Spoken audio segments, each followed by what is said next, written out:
Welkom bij het tv-programma De Man Achter de Minister. Mijn naam is Rut Zinkler en vandaag ben ik in gesprek met minister Kenneth Amoxie van Justitie en Politie.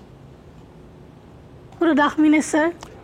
Goedemiddag, mevrouw Rut. U heeft tijd gevonden om bij ons te zijn, waarvoor dank. Ja, zeker wel. We hebben eigenlijk de Raad van Ministers, collega's hebben ons ook aanbevolen van, ga dat doen. Ja, dus nou, ik ben heel blij. We gaan vandaag met u het tv-programma De Man Achter de Minister.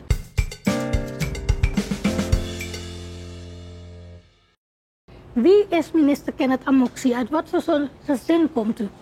Ik ben Maron. Ik kom uit een gezin van 8 kinderen. Dat is mijn moeder. Mijn vader had 2 vrouwen. Dus hij zelf heeft 13 kinderen. Waarvan 5 met mijn moeder. En ik ben de 4e van mijn moeder. Ja, en hoeveel jongens, hoeveel meisjes zijn er bij jullie? We zijn met 5 jongens en 3 meisjes. Het was een druk huishouden. Ja, dus laat me zien. Ik heb wel van mijn moeder heb ik dus broers en zussen van mijn vader en ook van een stiefvader. Ja. En hoe was het om op te groeien in zo'n groot gezin en waar bent u opgegroeid? Om in zo'n groot gezin op te groeien is natuurlijk met veel geluid, lawaai moet ik zeggen. Gehaal en getrek. Je moet je plek vinden, je moet het verdedigen. Ik ben eigenlijk geboren in Paramaribo. Maar daarna woonde ik op Langauku tot mijn 8e. Waar is dat? Dat is aan de Kotika rivier. Langauku, dat is mijn dorp, mijn lotdorp. En tot mijn 8e in het dorp gewoond. En vanaf mijn 8e was ik op het internaat op Tamarin. Dat is een van die vestigingsplekken van de Rooms-Katholieke. En daar heb ik mijn lagere school gedaan. Mag ik vragen hoe het is om als jongetje weg te gaan van thuis? Want 8 jaar is best nog wel jong. En dan in een internaat terecht te komen. Het was heel emotioneel. Kan ik me nog heugen. En ik kan me echt heugen dat ik uit de boot ben gesprongen. Want ik ging naar het internaat. Nee, ik bedoel van ik wist niet wat ik allemaal daar zou ontmoeten. U zegt het reeds 8 jaar en u moet uit huis gaan. Dus mijn stiefvader heeft me een hele tijd onder zijn benen moeten drukken. Totdat we ver genoeg van het dorp verwijderd waren. Ja. Zo is het gegaan. Ja. Ja, maar dat is ook best wel ingrijpend, denk ik, voor zo'n kleine jongen. Hè? Maar toen kwam je op het internaat met een heleboel andere kindertjes. Hoe ging het daar aan toe? Dus op het internaat is het discipline aanleren. Maar dus de manier hoe de opzet was heel goed. Eigenlijk heb ik ook daar kennis gemaakt met boeken. We hadden voor die tijd hadden we een heel goed gesorteerde bibliotheek daar zo. En daar ben ik verliefd geraakt op boeken. Ik kan me nog heugen dat ik een kleine administrateur was in de bibliotheek. Ja, dus de bibliotheek was uw favoriete plek, mag ik daarvan uitgaan, in het internaat? Nou, mijn favoriete plek niet echt, want we hadden tijdstippen waarop we dingen deden. Verplicht bijvoorbeeld was werken, we moesten wieden. Daarnaast er was tijd om te sporten. We konden voetballen, meestal deden we aan voetbal. Dus zo werd de discipline opgebouwd en het werk was echt verdeeld. Een bepaalde groep had bijvoorbeeld de keukendienst, een bepaalde groep moest harken. Dus zo was het werk verdeeld. Dus je leerde eigenlijk alles doen. We deden alles om toerbeurten. Dus zo was het gestructureerd. Er was een kapitein, er waren groepen, werkgroepen. En als je groep aan de beurt was, dan deed je de keuken, klaarmaken van het ontbijt en dat soort dingen. Ja, en het was een gescheiden internaat, neem ik aan, alleen jongens of jongens en meisjes, maar dan Het was gescheiden. Het was Toch gescheiden. Er was een afdeling voor meisjes en een afdeling voor jongens. Voor de jongens. En nog even terug naar de bibliotheek. U zegt u heeft daar de liefde voor boeken opgedaan. En voor het lezen, had u een favoriet boek? Ja, dus er was een boek over een jonge Roland. Maar het is natuurlijk ver terug. Maar ik hield wel van die verhalen. Van een beetje avontuurlijke verhalen. Ja. Die werden beschreven. Dus maar dat waren boeken uit Nederland, neem ik aan? Het waren inderdaad boeken uit Nederland. Ik kan me nog heugen, er was een of ander merk Taptoe boek. Oh ja, de Taptoe. Ze hadden een heleboel figuurprintjesboeken. Maar daarnaast ook serieuze boeken, maar natuurlijk nog te behappen voor jeugdigen. Ja, en hoe lang heeft u daar gewoond? In het internaat, ik ben 4 jaar daar. Tot die 12e. En toen ging u naar de Mulo. Ja, ik slaagde en toen kwam ik in de stad wonen. Ja, dat lijkt me ook een enorme overgang geweest te zijn. Of viel dat mee? Ja, want ik kwam vanuit Tamarin, Sint-Angelina school. Kwam ik op de Paulusschool, een jongensschool. Met heel strakke discipline en dergelijke. Dus. En het waren echt jongens, weet je, bepaalde van ze ook baldadig. En ik moest mijn plaats daar vinden. Ja. Maar het is wel gegaan. Moest u echt vechten om uw plek te veroveren? Nee, niet echt vechten, maar soms moet je wel verdedigen. Want je had het ook. Mijn Nederlands was bijvoorbeeld misschien niet zo vlot. En je werd daarmee geplaagd als je misschien de G niet goed uitdrukte. Dus met die dingen moest ik kopen. En het is op een gegeven moment wel goed gegaan. Ja, dus wat dat betreft een goede schooltijd dan op de Paulusschool doorlopen. Strenge discipline. Wat heeft u het meest meegekregen vanuit het internaat en de Paulusschool? De strengheid van de leerkrachten misschien en van de... Eigenlijk commitment aan iets, doorzetten. En laat me zeggen, je toeleggen op iets. Wanneer je bijvoorbeeld een opdracht kreeg, dan zorgde ervoor dat het goed werd gedaan, want je werd gecontroleerd. En ook de omgang met anderen, voor jezelf opkomen. Dus die dingen heb ik wel geleerd in een internaat. Want wij hadden eigenlijk het geluk. Het ging zo, mijn oudste zus, mijn tweede zus en daarna mijn oudere broer naar mij toe. Maar telkens ging er een van ons weg. Ja. En op een gegeven moment was ik er met mijn jongere broer. En ik moest ook de man voor hem zijn, weet je, om hem te verdedigen en dergelijke. Dus daar leer je wel opkomen ook om je geld te managen. Ja. Dus al die dingen leer je daar. Dus heeft u allemaal geleerd. En past u dat soort dingen die u heeft geleerd op het internaat en later op de Paulusschool, et cetera, en van uw ouders, past u dat ook toe in uw eigen gezin? Ja, ik doe het wel. Als je je kinderen opvoedt, je moet je ze met verantwoordelijkheid opvoeden. Je moet ze met discipline opvoeden. Jij bent er als ouder, als vader, maar je zal er niet altijd zijn. Omdat ze op een gegeven moment moeten ze hun eigen weg opgaan en je moet ze daarop ook voorbereiden. En daarmee, je brengt ze dat ook bij van, je hebt een vader, je hebt een moeder, maar op een gegeven moment zal je vader moeten zijn of moeder of ouder in ieder geval verzorger. Ja. Dus dan die verantwoordelijkheden moet je dan meenemen voor later. Als ik uw kinderen zou bellen, zouden ze zeggen dat u een strenge Surinaamse vader bent? Streng wel, maar met balans. Met balans? Ja. Streng, doch rechtvaardig? Ja. Ja, heel mooi. Dank u wel, minister Amoxie, voor een inkijkje in uw privé. En van het privé-segment gaan we naar de stellingen.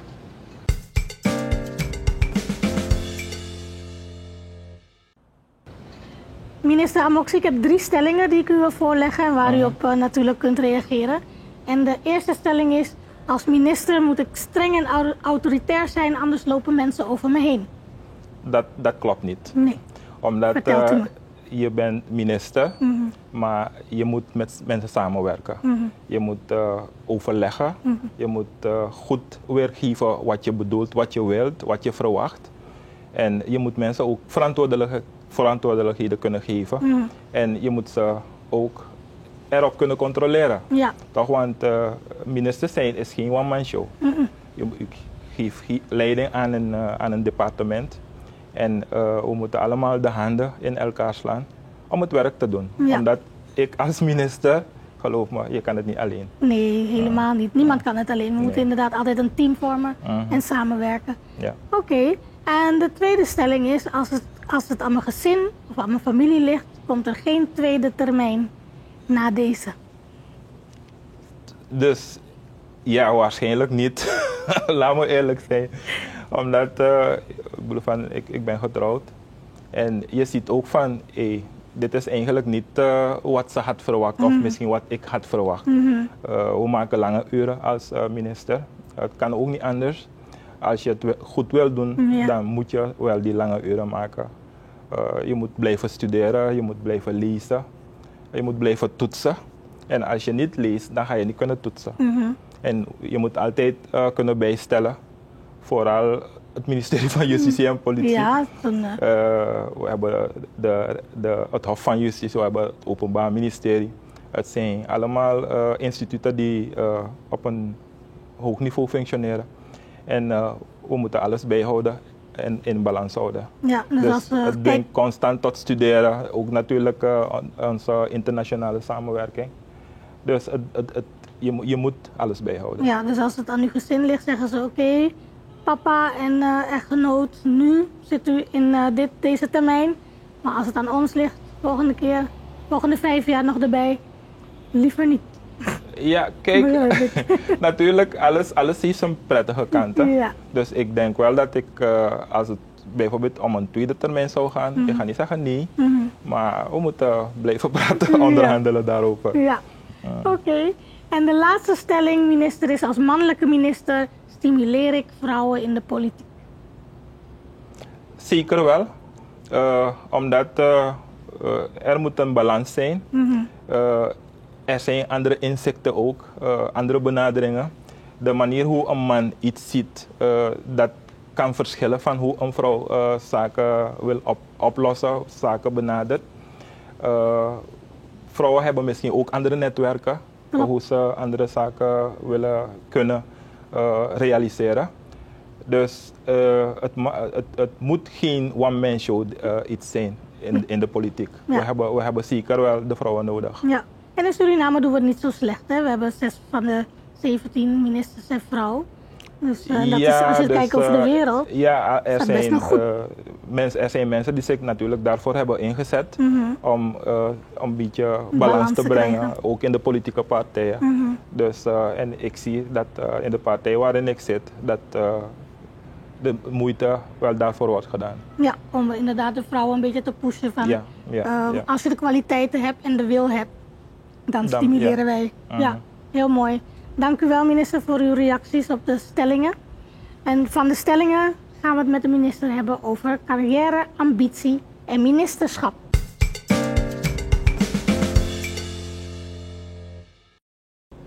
U bent nu bijna 2 jaar minister. Ja. U zit er zo'n goede 1,5 jaar op weg. En hoe bevalt het tot nu toe? En u heeft een van de moeilijkste ministeries. Ja. Er komt veel kritiek. Ja. Hoe gaat u daarmee om? Kijk, je moet jezelf blijven. Dat is een van de zaken. Niet in paniek raken. Toch wanneer dingen op je afkomen. Wat dat betreft, misschien de dingen die ik heb meegemaakt in mijn leven ook. Weet je, persoonlijk vlak, maar ook carrière, waar ik heb gewerkt. De ervaring die ik heb meegenomen, maar ook de mensen waarmee ik heb gewerkt, in de environment waar ik ben geweest. Ja. Dus die helpen me wel om wanneer zaken zich presenteren, vooral niet in paniek te raken en naar een oplossing te zoeken. Ja, want wat doet het met u al? Want het is soms best wel terecht, onterecht, maar best wel pittige kritiek. We zijn als Surinamers een kritisch volk. Ja. Kijk, maar u bent ook een mens, ik kan me voorstellen dat u raakt. Het is soms moeilijk, vooral als men, ik ga niet zeggen roddelen, maar als men zaken ventileert die niet op waarheid berusten. En weet je, zaken als gewoon een vaststaand feit presenteren, dat doet soms zeer. Ja. Dat doet zeer. Maar aan de andere kant, je zegt wel weer van je bent een publiek figuur. Dus je moet met die dingen rekening houden. En ze gewoon een plaats geven. En gewoon doorgaan met wat je bezig bent. Ja, altijd gewoon eye on the prize. Ja, focus. Blijf focus. En natuurlijk ook bidden. Ja, dat helpt. Geloven. Ja. En het is trouwens heel mooi dat u daar uw rust uit kan halen. Hè? Dus dat is wel een hele mooie. Wat deed u hiervoor, minister Amoxie? Waar zat u hiervoor? Ik was korte tijd, ik was advocaat. Ik had mijn eigen praktijk. Ik was dat aan het opbouwen. Ik werd daarna benoemd tot vicevoorzitter van het Constitutioneel Hof. Dus dat heb ik ook even kort gedaan om dan minister te worden. Ja. Maar ik ben eigenlijk, mijn eerste beroep is politieambtenaar. Ja. Dat ben ik geweest. De ervaring ook daarmee. Daarna mocht ik dienen als ambassaderaad, dus in de diplomatie. Dus al die ervaringen heb ik meegenomen om in dit werk te stappen. Want dit neemt u nu mee in uw ministerschap. U zit nu bij Justitie en Politie en als ik het zo hoor, sluit dat aan op wat u heeft gedaan. Maar toen u gevraagd werd, had u gedacht dat u minister zou worden trouwens ooit? Van minister van Justitie en Politie of überhaupt minister? Ik ben in die branche, om het zo te zeggen. Ja. Ik ben erin opgegroeid, ik heb rechten gedaan, internationale betrekkingen. Dus dan ga je al eigenlijk in die richting. Ja. En ik denk volgens mij vanaf 2005 zo, was ik bezig met de ABOP. Ja. Ik ben nog steeds in het hoe heet het weer? Het wetenschappelijk instituut. Ik heb mijn bijdrage daarin geleverd. En op een gegeven moment, volgens mij was het ongeveer 2010 werd ik gevraagd om minister van Justitie te worden. Maar dat werd flink getorpedeerd. Dus, maar ja, het is er toch van gekomen. Ja, hoe reageerde u toen u werd gevraagd nu? Wat was uw eerste reactie, weet u dat nog? Ja, ik dacht van, dus tot komt het weer. Ja. Dus dat dacht ik van, dus toch komt het weer. En ik heb ingestemd van, laat me doen. Ja, dus misschien is het ook gewoon voor u bestemd op dit moment, toch? Dat zal waarschijnlijk zo zijn. Ja. Ja. En waar ligt uw grootste uitdaging binnen uw ministerschap op dit moment, binnen uw ministerie? Kijk, het is veiligheid. We zijn sterk teruggevallen met betrekking tot veiligheid. Er is jaren niet echt geïnvesteerd op dat gebied. Laat me zeggen, omdat veiligheid niet alleen criminaliteit is. Het heeft meer, het is meer. Maar er is dus de laatste tijd structureel niet echt geïnvesteerd daarin. Met de professionalisme bijvoorbeeld van de politie. We zijn niet echt meegegaan met de ontwikkelingen in de wereld. Trouwens, we zien het, de georganiseerde misdaad, de uitdagingen daar. Moet je op een moderne manier, de criminaliteitsbeheersingsapparaat, bestrijdigingsapparaat, moet je modern inrichten. Er zijn zoveel zaken die op ons afkomen. En je moet echt daarop toegespitst zijn. Ja, want tegenwoordig heb je je hebt natuurlijk de aloude organized crime. Drugs is eigenlijk, wat zeg ik ook al lang, old school in de zin van, dat gebeurt al lang. Maar je hebt nu de cybercriminaliteit. Juist, ICT, cybercrime, al die dingen. Dat zijn allemaal nieuwerwetse dingen waar we mee om moeten gaan. Al die dingen gaan op een ander niveau. Je kan nu hier zitten, je kan helemaal bellen naar Rusland. Ja. Toch? Dus al die dingen. Ja, dat was 20, 25 jaar geleden was dat heel anders. Was niet mogelijk. Ja. Oké, want Suriname moet sowieso denk ik gaan moderniseren en digitaliseren, et cetera. Dus, maar het zijn grote investeringen. Ja, dat is wel zo. Dus dat moet dan weer, dan moeten we weer met minister Armand praten. Helemaal. En zo wordt het dan samenwerkt. Ik moet elke dag met hem praten wanneer ik die spullen nodig heb, die financiën nodig heb. Ja. Ja, want als we het hebben over beleid, beleid op het ministerie van Justitie en Politie. In hoeverre maakt u echt het beleid of maakt u dat met anderen? Hoe moeten wij als burgers ons dat voorstellen? Kijk, hoe gaat het te werk? natuurlijk als ministerie van Justitie en Politie hebben wij die aanjaagfunctie. Maar ook op het kabinet van de president, vooral wat betreft internationale samenwerking. Eigenlijk het gaat om macroniveau, microniveau, maar ook bijvoorbeeld buurtniveau. Ja. Toch? Wie heb je allemaal daar nodig? Je hebt de buurt sowieso nodig, dus je moet de politie daarop afstemmen. Om bijvoorbeeld hoe heet het weer, de buurt te organiseren. Maar daarnaast moet je met de buurlanden kunnen samenwerken. Je moet met de ambassades kunnen samenwerken. Met het Openbaar Ministerie. Met het Hof van Justitie. Dus om eigenlijk die hele keten vlot te kunnen trekken, heb je eigenlijk een ieder nodig. Want veiligheid moeten we eigenlijk met z'n allen doen, zegt u, hè? Ja, er zijn natuurlijk bepaalde ministeries die uitschieten wat dat betreft. En justitie zal sowieso voor wat betreft de interne veiligheid hebben we de lead. Maar daarnaast ook grensbewaking. Ja. Weet je, dat heeft ook en onze grenzen zijn niet makkelijk. Ze zijn heel wijd en open. Ja. Dus met Defensie moet ik natuurlijk dat aanpakken. Ja, minister, er kwam een vraag in mij op. We hebben het net gehad over veiligheid doen we met z'n allen. Van laag naar hoog, alle niveaus. En iedereen, de hele bevolking eigenlijk, met z'n allen moeten we aan veiligheid werken. Hebben we in Suriname iets van buurtregisseurs of wijkagenten? Ja. Dus dat van buurtregisseurs, dat hebben we niet. Maar we hebben wel de buurtmanagers. Ja. Dus we zijn daarmee begonnen. Ik kan me nog heugen dat ik het project Integrale Veiligheid had gedaan toen. En we zijn eigenlijk aan het reorganiseren. Okay. We hebben financiën ontvangen van de Caribbean Development Bank. En we zijn een project aan het uitvoeren daarover om de buurtmanagement gebeuren weer nieuw leven in te blazen. Ja. We hebben zelfs een landelijke coördinator buurtmanagement ingesteld. En dus het werk moet gewoon landelijk aangepakt worden. En toen u bijvoorbeeld sprak over veiligheid, weet je, op microniveau, weet je, van de buurt. Ja. Dus eigenlijk komt het daarop neer. Ja, want dat zou wel handig zijn. Want hebben de mensen in de buurt een aanspreekpunt op korte afstand, om het even zo te zeggen. Het heeft echt heel goed gewerkt. Ja. Omdat je moet geen drempels zetten voor de gemeenschap.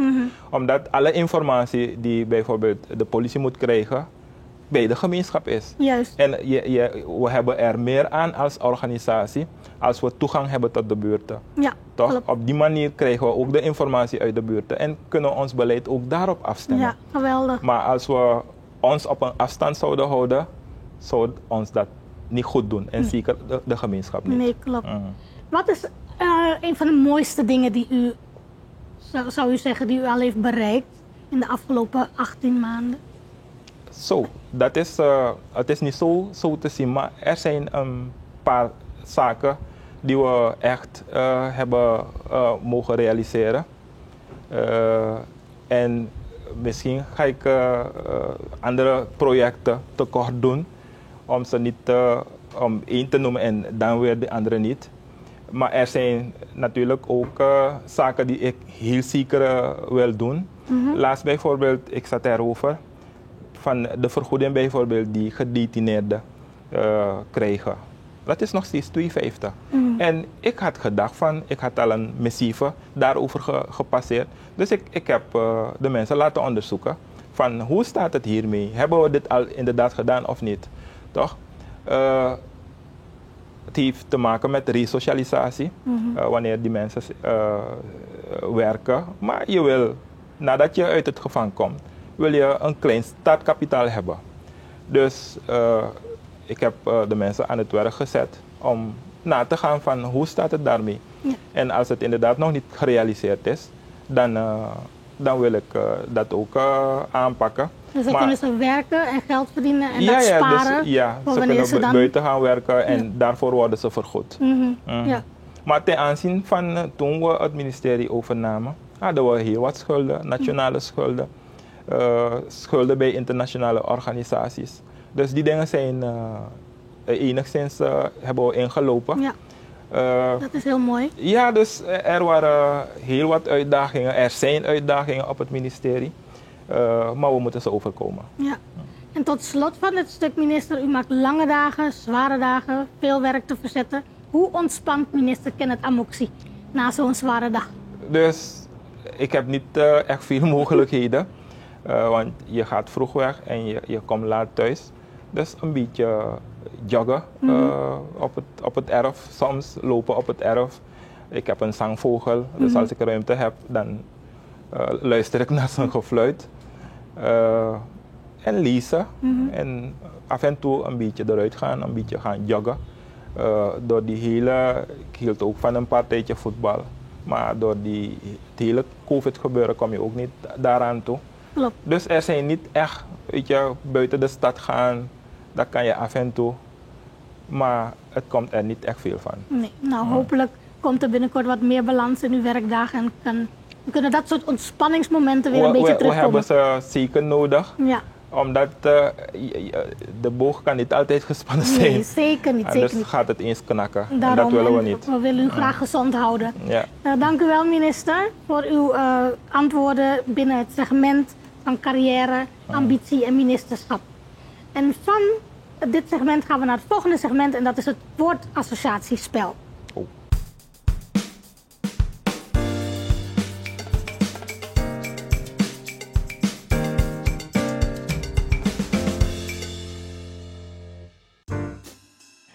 Wilt u een royal treatment in een prachtige ambiance met eten en drank van topkwaliteit?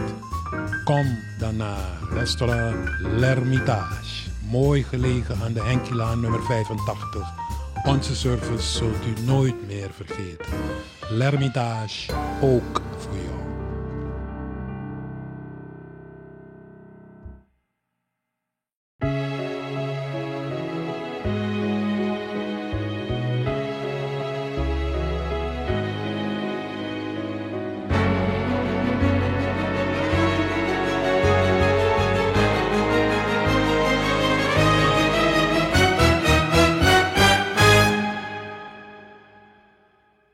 This is a man's world.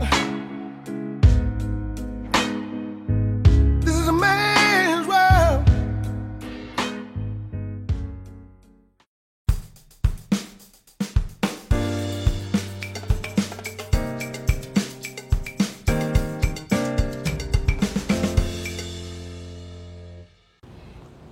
Meneer Amoxie, minister, ik heb een paar woorden voor u en ik vraag van u uw associatie met die woorden. Gewoon spontaan, wat denkt u als ik die woorden zeg? Oké. En het eerste woord is, zoals bijna altijd, Suriname. Suriname.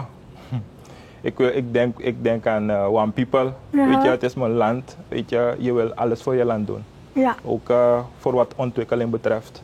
We zijn een paar keer naar het buitenland geweest en ik zie hoe het daar loopt. Dat zou ik ook graag voor Suriname willen. Een stabiele economie.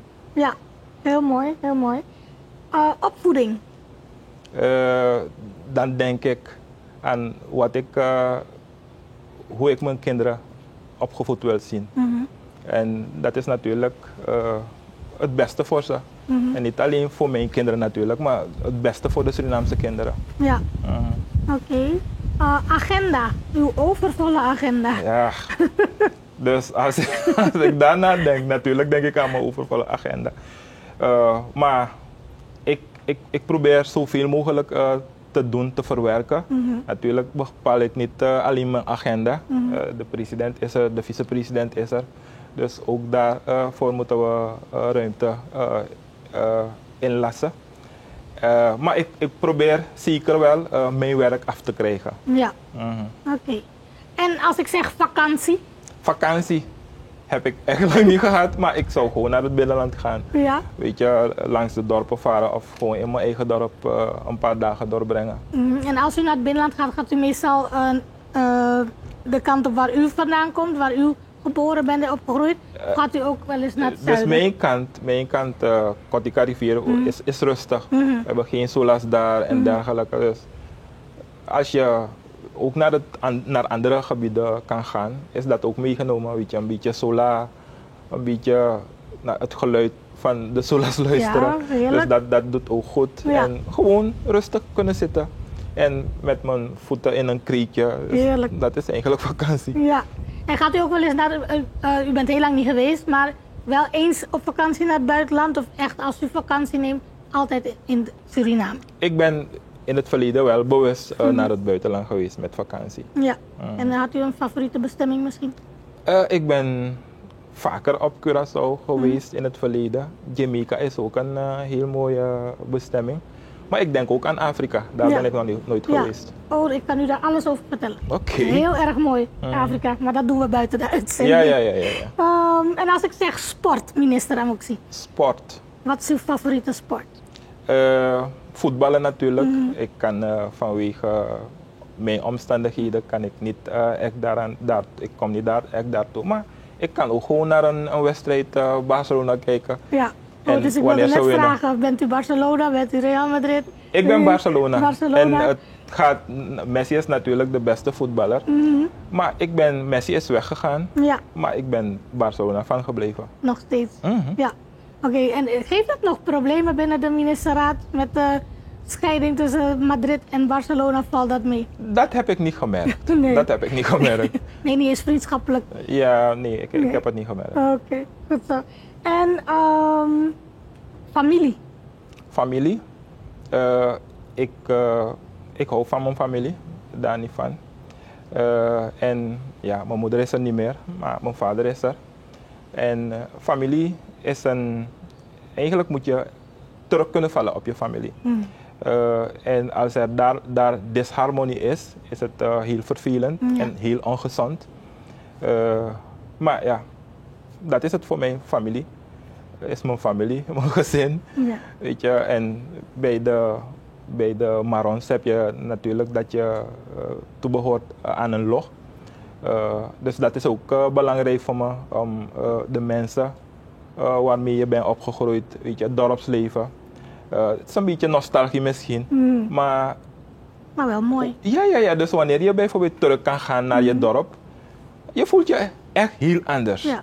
Als je gewoon in je dorp bent. Thuis. Dat is thuis. Ja, inderdaad. Heel mooi. En als allerlaatste minister, toekomst. Toekomst. Ik ben nu minister van Justitie en Politie. Het kan natuurlijk alle richtingen opgaan. Ik zal mijn best blijven doen. Niet alleen mijn best, mijn uiterste best doen.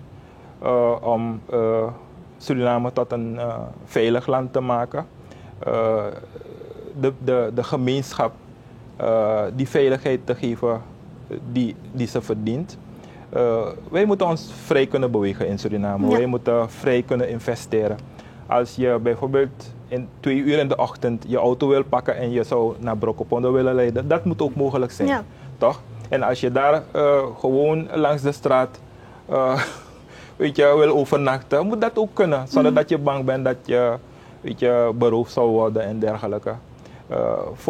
Voor de ondernemers moet Suriname een veilig land zijn. Voor onze kinderen, noem maar op. Ja. Dat wil ik. Een mooie, veilige toekomst voor Suriname. Dank u wel dat u meespeelde aan het woord associatiespel. En van het woord associatiespel gaan we alweer naar het laatste segment. En dat is leiderschap en legacy.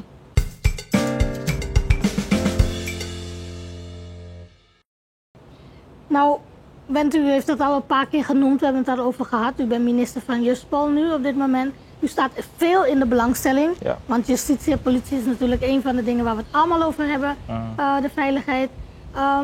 Hoe gaat u om met deze verantwoordelijkheid? Mensen kijken naar u, u bent rolmodel voor anderen. Hoe gaat u om met die verantwoordelijkheid? Kijk, het is een grote verantwoordelijkheid, want je wil het natuurlijk goed doen. We hebben natuurlijk de middelen nodig, maar het gaat ook om organisatie. En voor mijn persoon, ik moet bepaalde dingen voorkomen. Weet je, men moet op de minister van Justitie en Politie kunnen rekenen. Je moet bijblijven met je kennis. Ja. Je moet bijblijven met organisatie. met de mensen waarmee we contact moeten hebben. Internationaal moeten we onze partners, we moeten in conclave met ze blijven. Daar waar ze ons kunnen ondersteunen, moeten we dat ook veilig stellen. Communiceren zijn allemaal zaken. En natuurlijk, ik moet ook op mezelf letten. Wat zeg je? Hoe doe je dingen? Hoe pak je dingen aan?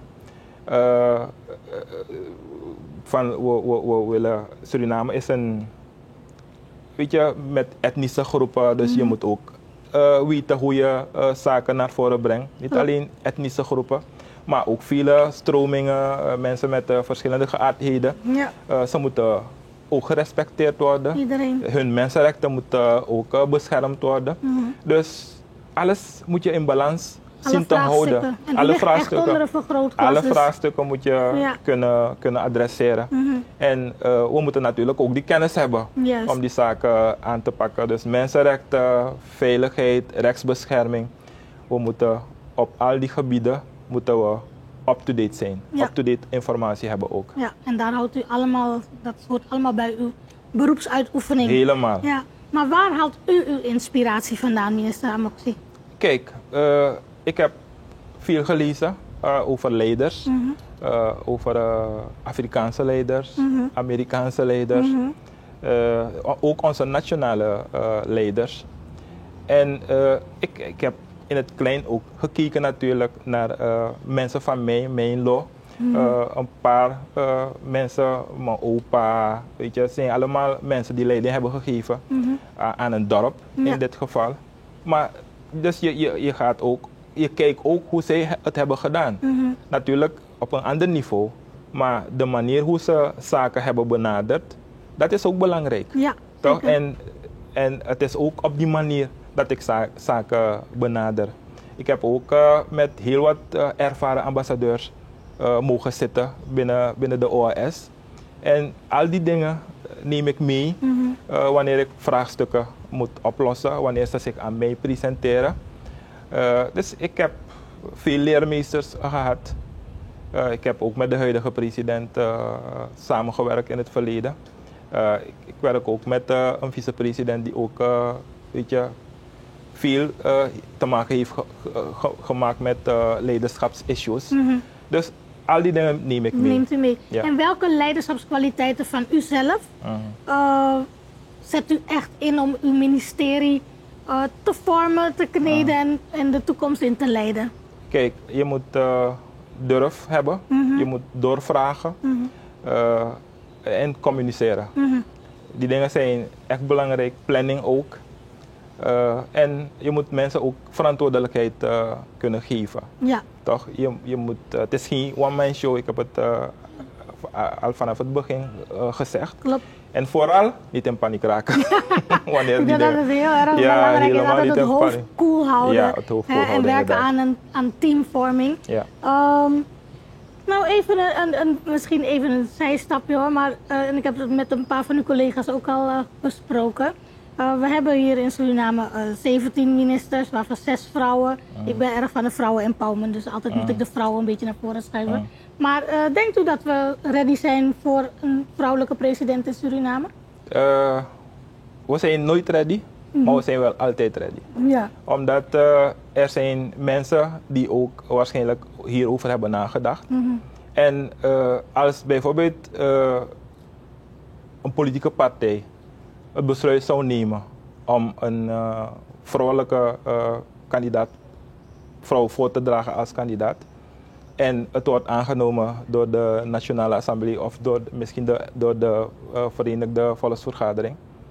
Dan is die persoon president, dan is die mevrouw president. Ja. En dan zal ze ook beleid maken. Kijk, we moeten dogma's kunnen doorbreken. En we moeten Surinamers de kans geven. Als iemand ambitie heeft om een functie te vervullen en men vertrouwt haar om dat te doen, waarom niet? Ja, heel mooi. Mooi antwoord. Ja. Stemt mij positief voor de toekomst. Want ik zou het wel willen meemaken in mijn tijd nog, een vrouwelijke president. Niet dat ze dat ze het misschien anders zou doen en toch ook weer wel. Want wat u ook al eerder heeft gezegd, vrouwen zien dingen toch heel vaak vanuit een ander perspectief dan de heren. Dus wie weet. Tot slot, minister, van dit segment en ook van het programma, zo snel gaat het. Wat zou u willen nalaten voor de jongere generatie, de generatie die na u komt, na ons komt? Kijk, voor het ministerie van Justitie en Politie, ik wil het moderniseren van het politieapparaat inzetten, maar niet alleen het politieapparaat. Ook bij het Openbaar Ministerie bijvoorbeeld, het Hof van Justitie, dat we op een vlottere manier de rechtspraak kunnen doen.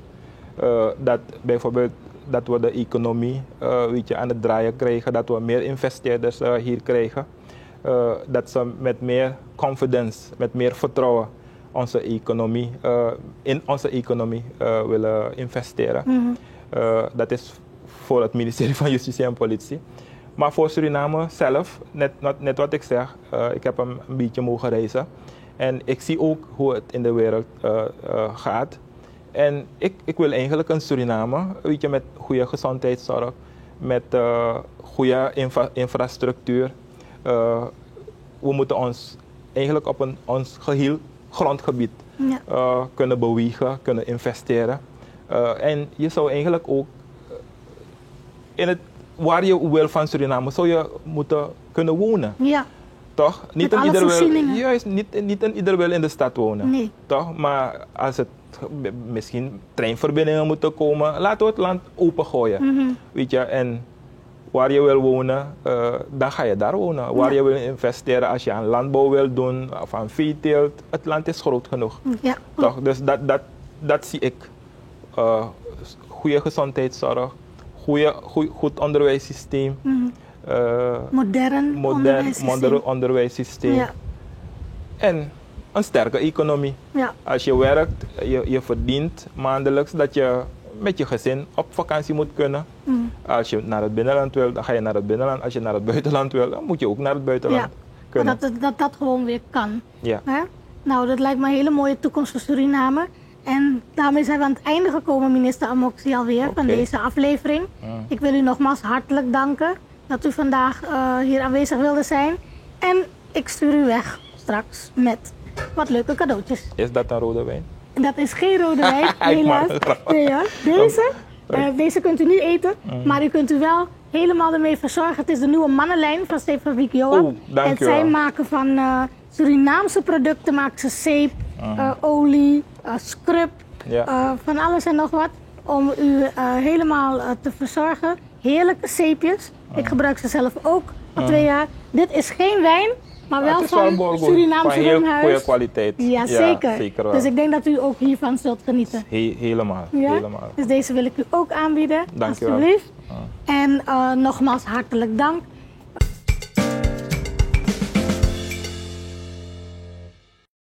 Ik ben Kenneth Amoxie, minister van Justitie en Politie.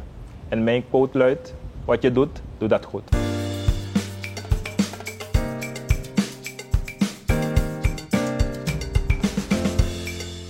Dit was weer een aflevering van De Man Achter de Minister. Vandaag met minister Kenneth Amoxie van Justitie en Politie. Mijn naam is Rut Zinkler. Bedankt voor het kijken.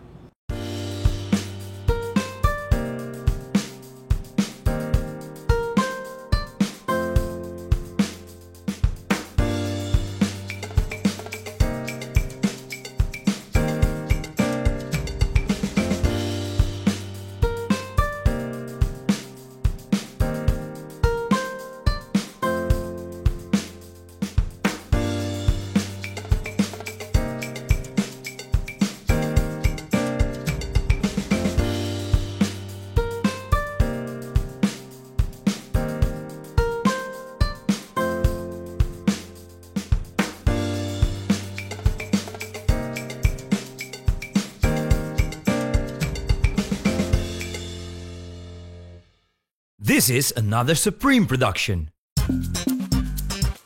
Supreme TV.